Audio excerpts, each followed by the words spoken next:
Halo teman-teman semua, perkenalkan kami dari kelompok 1 yang beranggotakan 1 Farid Alek Putra dengan NIM 22086199, yang kedua Arbi Prasetya dengan NIM 22087097, yang ketiga Istia Zahra dengan NIM 22083092. Kali ini kami membuat video tugas bimbingan konseling dengan dosen Rahmi Dwi Febriani, SPD, MPD. Temanya adalah tentang 1. Pengertian bimbingan konseling, 2. Tujuan bimbingan konseling, 3. Fungsi pelayanan bimbingan konseling, 4. Kesalahpahaman terhadap bimbingan konseling. 1. Pengertian bimbingan konseling. Pada prinsipnya merupakan pemberian pertolongan atau bantuan.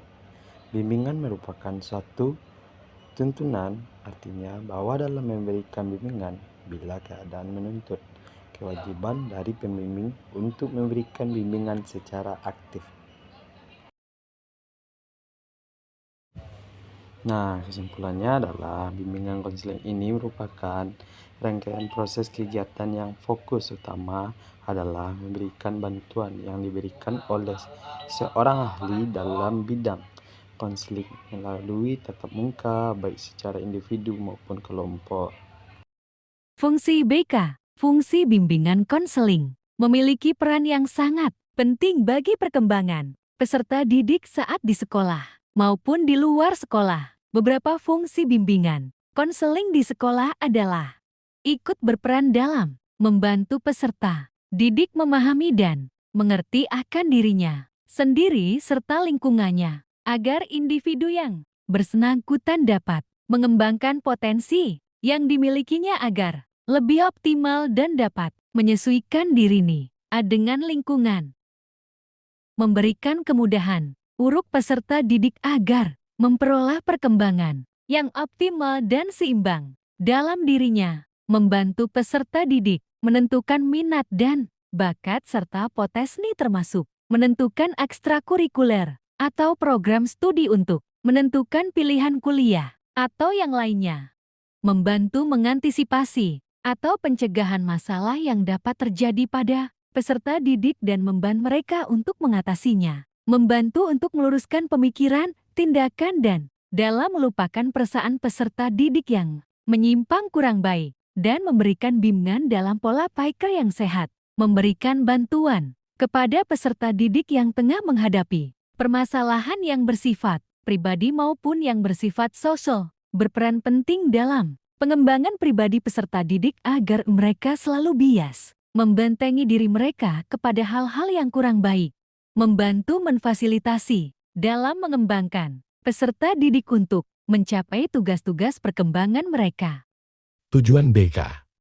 Secara umum tujuan BK adalah untuk membantu peserta didik dalam mencapai tugas perkembangannya dengan optimal sebagai pribadi, sosial dan sebagai makhluk ciptaan Tuhan YIMN. Berikut beberapa tujuan utama BK di lingkungan sekolah: membantu dalam perencanaan perkembangan karir, penyelesaian studi, serta jenjang pendidikan selanjutnya, membantu peserta didik agar bias cepat beradaptasi dengan lingkungan sosial mereka, mengetahui dan membantu menyelesaikan hambatan yang peserta didik hadapi baik dalam belajar, menyesuaikan diri dengan sekitar atau keluarga, membantu dalam mengembangkan minat dan bakat serta potensi yang dimiliki peserta didik, membantu peserta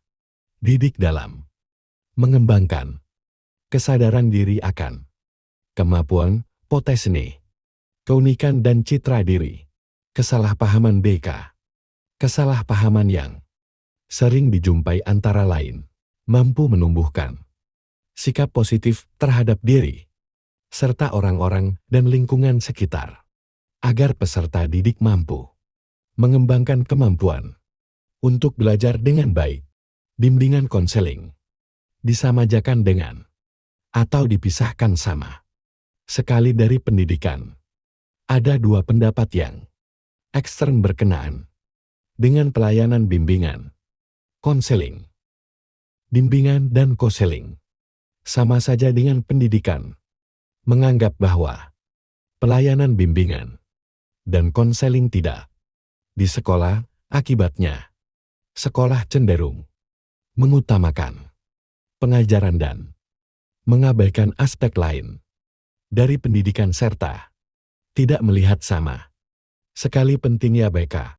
Pelayanan bimbingan dan konseling harus benar-benar dilaksanakan secara khusus oleh tenaga yang benar-benar ahli dengan perlengkapan alat, tempat, dan sarana yang benar-benar memenuhi syarat untuk menjadi konselor yang baik. Seseorang perlu menguasai keterampilan dasar, baik keterampilan konselor di sekolah dianggap sebagai polisi sekolah. Konselor ditugaskan mencari siswa yang bersalah dan diberi wewenang untuk mengambil tindakan bagi siswa-siswi yang bersalah. Konselor didorong untuk mencari bukti-bukti atau berusaha agar siswa mengaku bahwa ia telah berbuat salah atau predikat-predikat negatif lainnya. Padahal sebaliknya dari segenap anggapan yang merugikan itu di sekolah, konselor haruslah menjadi teman dan kepercayaan siswa serta tempat pencurahan kepentingan siswa. Bimbingan dan konseling semata-mata sebagai proses pemberian nasihat. Bimbingan dan konseling bukan hanya bantuan yang berupa pemberian nasihat. Pemberian nasihat hanyalah merupakan sebagian kecil dari upaya-upaya bimbingan dan konseling. Pelayanan bimbingan dan konseling menyangkut bimbingan dan konseling dibatasi pada hanya menangani yang bersifat insidental. Pada hakikatnya, pelayanan itu sendiri menjangkau dimensi waktu yang lebih luas, yaitu yang lalu, sekarang, dan yang akan datang. Maka petugas BK harus terus memasyarakatkan dan membangun suasana BK.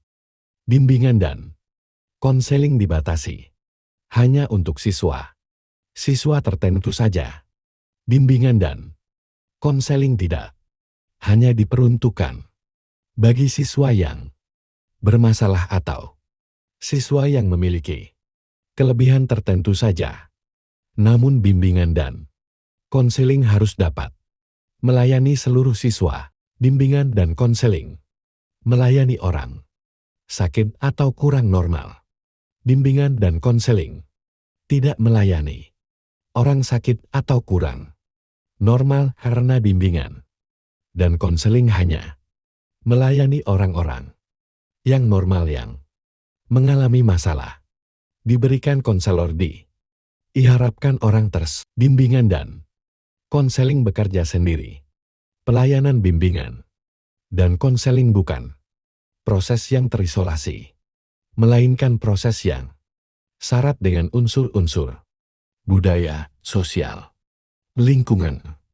Oleh karenanya, pelayanan bimbingan dan konseling tidak mungkin menyendiri. Siswa menganggap bahwa guru bimbingan dan konseling adalah sebagai guru yang ditakuti. Kebanyakan para siswa menganggap bahwa guru dan konseling yang ada di sekolah adalah guru yang menakutkan, padahal guru tersebut diperuntukkan kepada siswa yang mempunyai suatu permasalahan. Menganggap pekerjaan bimbingan dan konseling dapat dilakukan siapapun. Pekerjaan bimbingan dan konseling dapat dilakukan oleh siapa saja jika dianggap sebagai pekerja yang mudah dan dapat dilakukan secara amatiran. Pelayanan bimbingan dan konseling berpusat pada keluhan pertama saja. Pada umumnya, usaha pemberian bantuan memang diawali dengan melihat gejala-gejala atau Keluhan awal yang sampaikan oleh siswa. Namun demikian, jika permasalahan itu dilanjutkan, dialami, dan dikembangkan, seringkali menyamakan pekerjaan, bimbingan dan konseling dengan pekerjaan dokter atau psikiater. Pekerjaan bimbingan dan konseling tidaklah persis sama dengan pekerjaan dokter atau psikiater. Itulah hasil dari diskusi kelompok kami. Kalau ada kurang kami minta maaf.